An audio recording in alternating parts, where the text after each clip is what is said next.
మిత్రులారా నమస్తే.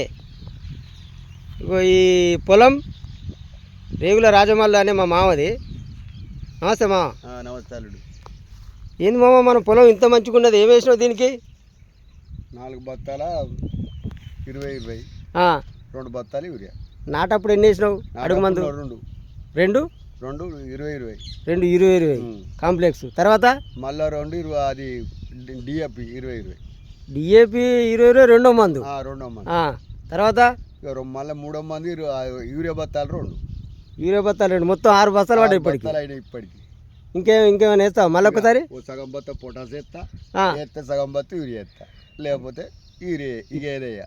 ఇప్పటికి 6 బస్తాలు పడ్డాయి, ఇంకొక బత్త వేసిన మొత్తం 7 బస్తాలు ఒక్క ఎకరానికి. ఇక యూరియా దొరకమంటే ఎక్కడ దొరుకుతుంది? ఎన్ని బత్తాలు పడ్డాయి యూరియా? 2 బత్తాలే. అయినా ఏమన్నా రోగం ఉందా మరి? ఏం లేదు. ఇప్పుడు ఒక విషయం అమ్మా, ఎప్పుడైతే మనం ఈ యూరియాను ఈ పొలానికి ఎక్కువ వేస్తామో అప్పుడు మనం రోగాలను కొని తెచ్చుకున్నట్టే. నేను యూరియా ఎక్కువ వేయలేదు, 2 బస్తాలు వేసిన. 2 బస్తాలు 2 వేసిన, అవి 4 వేసిన. దొడ్డు మందు 4 వేసిన. ఒక్కసారి కాంప్లెక్స్ అయితే సరిపోతుంది కదా మరి. దానికి బదులు 14, 35, 14 కానీ 15 కానీ 17 కానీ వేసుకోవచ్చు కదా. పాటు లేదు, మన లేదు, పెంట లేదు కాదు. ఎప్పుడన్నా ఈ పచ్చి రొట్టె పైలు పండించినావు నువ్వు? ఈ సీతాఫలం బాగా ఊరినాయి కమ్మమ్మ. ఊరలేదు కాసినాయి కానీ గంతే ఉంటాయి అవి. అవి గంతే ఉంటాయి. ఏం లేదు మా, అప్పుడప్పుడు వీటి చుట్టూ కూడా ఈ జిలుగు జన్ము పోతే ఆ ఎరువులా తయారై ఈ నైట్రోజన్ ఫిక్సేషన్ అంటే యూరియాను నత్రజని స్థిరీకరించి మంచి దిగుబడి వస్తాయి మా. ఇవి కూడా సీతాఫలాలు కూడా. ఇవి చూడు మొత్తం మరి చిలుకలు కొట్టినాయి కదా. ఏం చేద్దాం మరి, ఎవరు ఉండాలి? ఎవరికి ఇవ్వలేదా? ఎవరికి?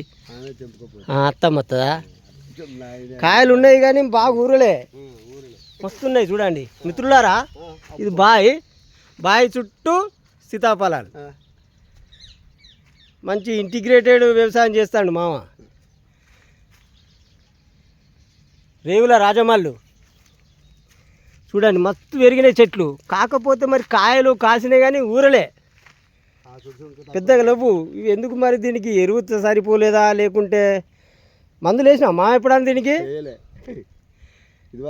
మరి అవేటికి అన్ని బస్తాలు వేసినావు, దానికి దీనికి ఒక పిరికడ వేయిపోయినావు, బాగుండు కదా. కాకపోతే నువ్వు వచ్చే సంవత్సరం ఏం చేయాలంటే ఈ జిలుగు జనము చల్లేటప్పుడు ఈ చెట్ల చుట్టూ చల్లమావా, నీకు ఆటోమేటిక్గా ఆ యూరియా ఏర్లల్లా తయారై మంచి దిగుబడి వస్తుంది, కాస్తుంది. మీకు తేడా నువ్వు చూస్తావు కంపల్సరీ. అప్పుడప్పుడు మనం వేయాలి. పచ్చి రొట్టె పైర్లు వేస్తే మన భూమికి మనం బలాన్ని ఇచ్చిన వాళ్ళం అవుతాం. సరేనమ్మా? ఇది చూడండి, కంది, సీతమ్మ జడ, బంతి, సీతాఫలం చుట్టూ కంది, బాయి చుట్టూ పెద్ద బతుకమ్మ కొరకు గునుగ, సీతమ్మ జడలు, బంతిపూల చెట్లు, మంచి చుట్టూ సీతాఫలాలు, మధ్యలో పొలం. ఇగో దీన్ని ఏమంటారు మాకు ఎర్ర పూలను, గోరంట పువ్వులు బతుకమ్మకు. ఇట్లా ఇంటిగ్రేటెడ్గా సమీకృత వ్యవసాయం చేస్తాడు రేగుల రాజమల్లు. ధన్యవాదాలు మిత్రులారా. ఈ వీడియో నచ్చితే లైక్ చేయండి, నా ఛానల్ సబ్స్క్రైబ్ చేయండి.